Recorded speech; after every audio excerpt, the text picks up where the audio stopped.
Hi Libra, welcome po sa ating channel. Ito ang inyong daily kabay tarot reading for March 16, 2025. Please be reminded kung naka-resonate kayo, comment down. Kung hindi kayo naka-resonate, ibigay niyo po sa iba kasi channel reading po ito. This is for you Libra, ngayong March 16, 2025.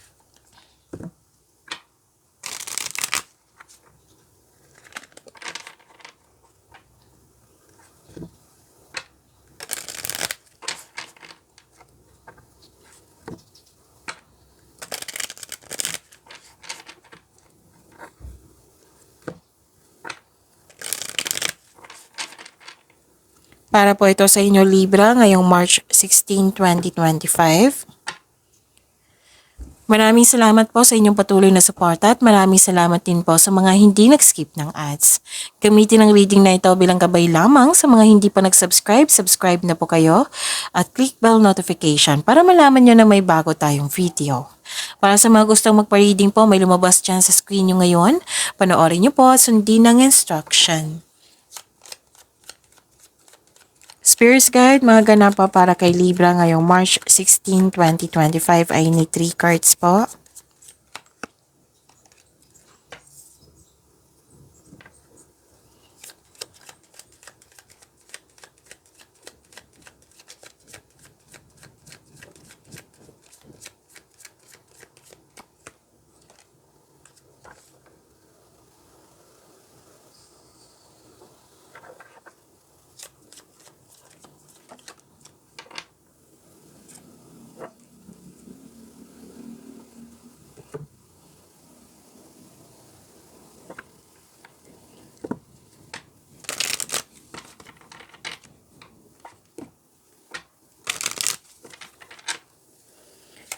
Spirits Guide, mga mensahe pa para kay Libra ngayong March 16, 2025 ay need 2 cards po.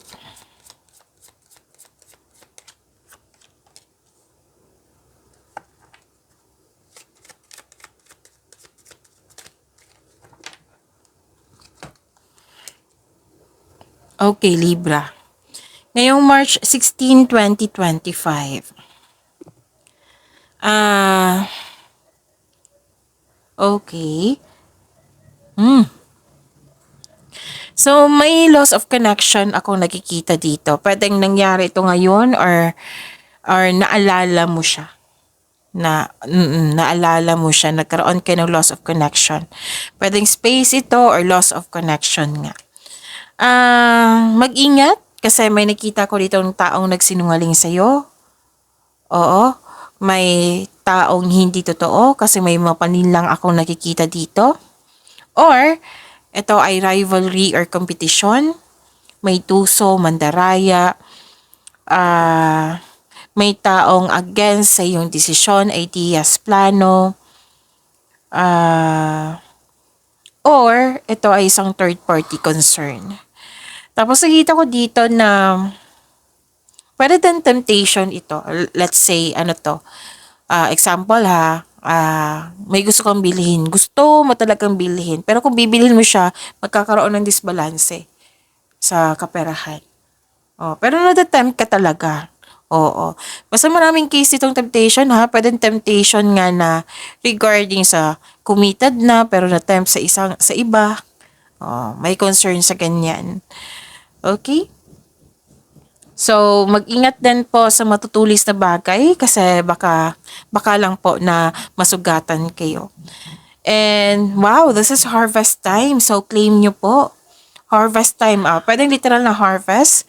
Pwede din na binayaran ka sa yung binigay na serbisyo. Pwede din sweldo. Oo. Nakita ko lang dito na may sinamahan ka ng favorite person mo. No, yung natuwa ka kasi very loyal siya sa'yo at very supportive siya sa'yo. Pwede din na may bago kayong kaibigan na or kasamahan na magaan ang loob mo sa kanya. Pwede din na may bago kayong gamit or pet na magbibigay ng pamper sa'yo. May nakita rin ako ditong na hired as katiwala. Mga mensahe po. Use your keen perception and skill in making decisions. Do not delay. Huwag niyo daw i-delay yung paggawa ng desisyon. Gamitin niyo po yung talino niyo, yung experiences niyo, yung skills niyo para makagawa ka ng best decision. And now is the time to get out into the world and connect in authentic ways.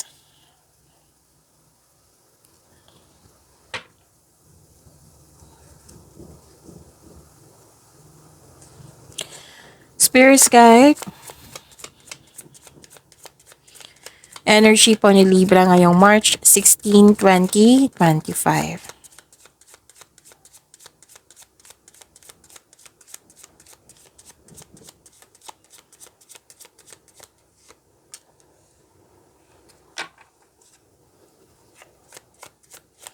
And the clarification of this card po.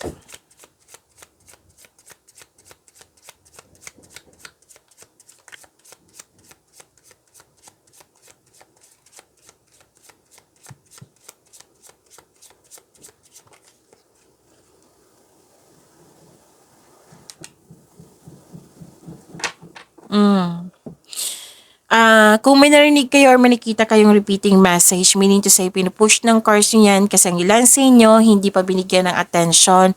At kung maaari din po, bigyan nyo ng solusyon at action. Yun yung sabi ko sa inyo, kung kahapon may kahapon na reading tapos may naulit naman ngayon. Meaning to say, pinupush ng cards nyo yan. Nabigyan nyo ng attention, okay? So remember, Libra, at the end of the day, alam mo na ikaw lang taong may kakayahan at responsable na gumawa ng sarili mong katotohanan at kinabukasan. So may nakita ko ditong ending with new beginning. By the way po, baka may nagtaka kayo na yung background ko parang may nagmamartilyo. May construction po sa kabilang bahay. So, pasensya na po sa ingay. Hindi natin kontrolado yan. So, ang ating gawin ngayon, mag-focus kayo sa mensahe para may makuha kayong gabay. And don't worry kasi nakafocus ako sa reading natin ngayon. Okay? Okay. So, what's your energy? Ending with new beginning. So, this is transformation. May ending cycle na naganap, nagkaroon ng releasing, nagkaroon ng transition. Parang oras na para, this is the, pwedeng perfect time din. Basta may oras para gawin, time na para mangyari. So, this is necessary change. Kailangan. Okay? So, this is transformation, this is power and protection. May pagwawakas na parating. For example, ito ay isang relasyon or end of contract sa trabaho. Pwede rin na tumiwalag ka sa grupo ng tao or umiwas ka na sa taong toxic or yun nga, yung disconnection sa isang tao. Lumabas siya, diba? Yung sabi ko sa inyo kanina sa oracle card reading nyo na may nakita kong disconnection, loss of connection. So, lumabas dito sa inyong tarot card. Yun, new beginning sa inyong buhay. Parating na or dumating na. Nasa new beginning na kayo. May transformation. Pwede daw nag-let go ka sa opportunity dahil hindi mo na kailangan. May nakita kong paglilipat dito ha. Pwede sa trabaho to, sa bahay, sa posisyon, or sa lokasyon. So, pwede din sa negosyo. So, sabi ng card, growth always means leaving something behind. Okay? Ito yun din yung na-post ko sa Facebook kanina.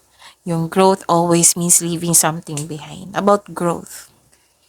About growth and worries and growth. Okay.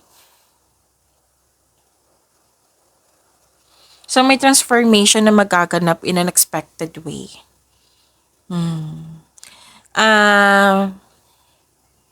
Nasabi ko na, no, yung pwedeng career change ito. Maglilipat talaga. Or balak itigil yung mga ginagawa mo ngayon para mag-try ng iba na connected sa passion mo. Let's say, this is example. May balak kang itigil yung negosyo mo para mag-try ka ng another business na connected sa yung passion. Yan. Pwede din may, yung sabi ko nga, nasabi ko na pala to, yung end of contract. Or tumiwalag ka or sa isang business partnership. Basta may mangyaring tumiwalag. Okay? Tapos, ano, para sa mga, may lumabas dito ng money. Money. Diba, energy ito. Pero may, sasabihin ko na lang kasi may sinabi sa akin na recording sa money. So, wag mo, maaring tough time ito regarding sa kaperahan or sa mga ginagawa mo dyan. Pero wag kayo mag-alala, magkakaroon siya ng improvement. Lalo na sa money. So, hold tight kayo, kapit lang po. Okay? Spirits Guide, Career and Money po ni Libra ngayong March 16, 2025.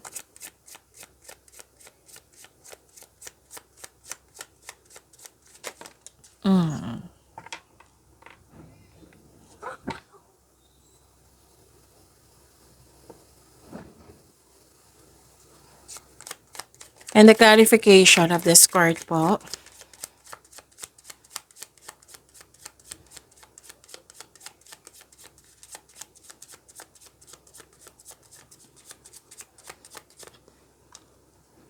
Okay.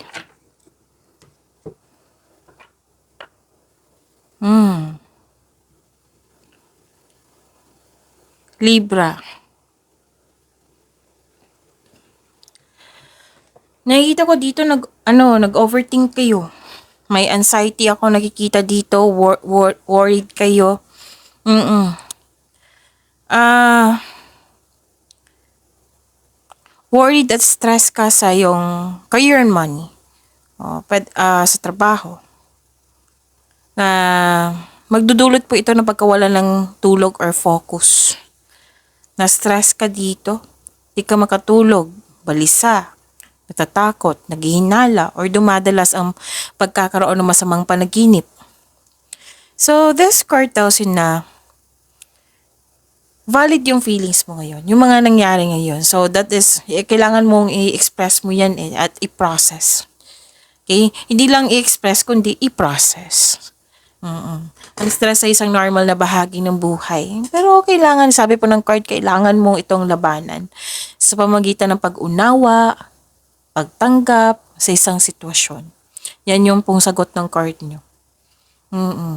So, makatulong din po yung paggawa ng journal or diary. Pwede din may kausap ka. Oo. Para ma-express mo. Tapos, lalo na sa paggawa ng journal, isulat mo yung lahat ng nasa isip mo para mapunta sa isang pahina. At masuri mo din yan. No, kung bakit ka nagkaganyan, masuri mo din dyan doon yung sagot sa inyong mga katanungan, solusyon sa problema. So, this card tells you to make change. Itong pangyayaring ito ay pasamantala lamang at ilipas din po. Yes, overthinking andyan. So, kailangan mo stop po yan kasi nakaka-drain niya ng energy. So, itong mga nararamdaman mo ngayon, i-express mo. Hindi lang i-express, kundi make change. Kasi kung i-express mo lang, mas nakakulong ka yan eh. Mas express mo, oo. Pero diba, madadrain yung energy mo yan. Tapos, kung na-drain yung energy, feeling pagod kayo, matulog. Mag-relax. Para pag re-energize nyo, makakagawa na kayo ng solusyon yan. Okay, ano pa?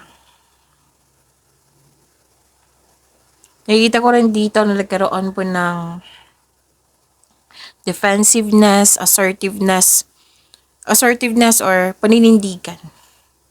May strat plan ako nakikita dito, planning. So, dalawang card na po mismo nagsabi dito na may ganap na challenge sa inyong career and money, Libra. This is good kasi nakikita ko dito na may ganap na challenges or struggle pero buong tapang mo itong hinarap. Katapangan at kumpiyansa sa gitna ng mga anumang mga struggle mo ngayon.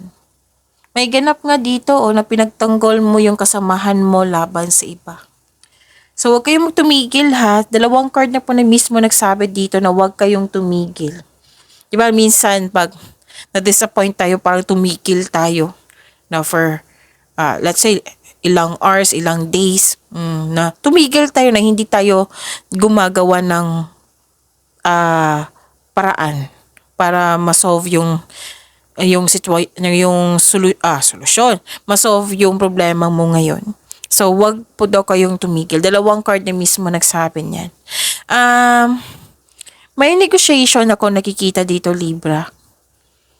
Pagtaas ng kita, pagtaas ng allowance, pagtaas ng sweldo, or pagtaas yung pag-level up nyo sa posisyon. Andito po, may kontrata din ako nakikita dito. Libra. Pwede din na, oo, may ano dito nag-uusap eh. Pwedeng deal, oo. May a successful agreement. Tapos, yun. Challenges may arise in your career and money, pero temporary lang po ito. Kasi hinarap mo naman eh, hindi ka tumigil, kundi hinarap mo. Hinarap mo at nagkaroon ng movement. Yan. Spirits guide. Love life, self-love, partnership, and romance. Si Libra ngayong March 16, 2025.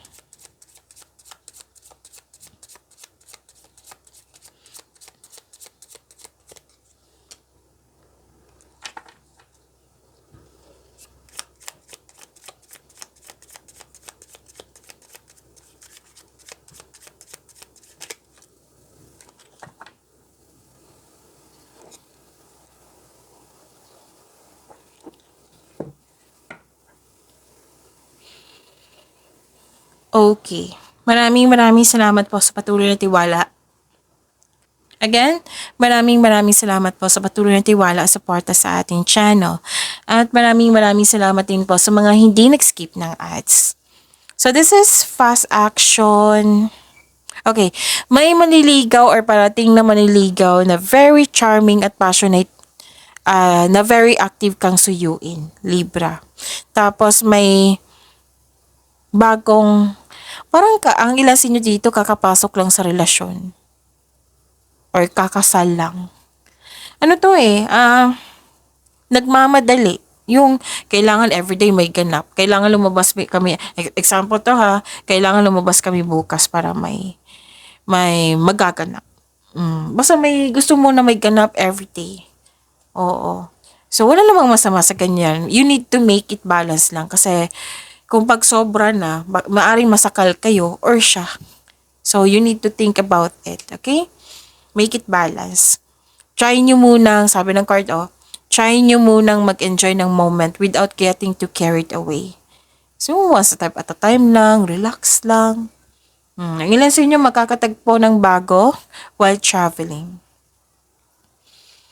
Okay. Ano pa? Nakikita ko dito na nagkaroon po ng may delay nga May delay. May hinihintay ka, pwedeng message tao or pagkakataon or delay sa paggawa ng action kasi may hesitation, delay sa paggawa ng desisyon kasi may tutol or delay sa hinihintay nyo. Another card na nagsabi dito, Libra, na may disconnection nga. Pwede itong disconnection na ito is hindi na kayo nag-usap or nag-put kayo ng space. Or limitado lang yung treatment nyo. O, basta hindi okay. Disconnection nga eh. So, naiinis ako sa sarili ko kasi disconnection nga eh. Okay, pasensya na, Libra. It may be frustrating or disappointing, pero kailangan mo itong pagdaanan. Kasi part ito ng yung learning journey, sabi po ng card. So, ang kailangan mong gawin ngayon, ng assignment nyo ngayon, Libra, maging flexible po at habaan ng pasensya. Yan yung assignment nyo ngayon. Kasi kung ma-overcome nyo ito, magkakaroon siya ng growth and expansion. Mas mag-grow yung connection mo sa isang tao, yung, connection mo sa sarili mo. Okay? So, I think nasabi ko na lahat. Nasabi ko na lahat, Libra. Pagyamanin niyo po yung blessings sa binigay sa inyo, Libra. See you tomorrow. Please like, subscribe, and click the button for notification para updated po kayo sa daily tarot reading natin. Maraming salamat po.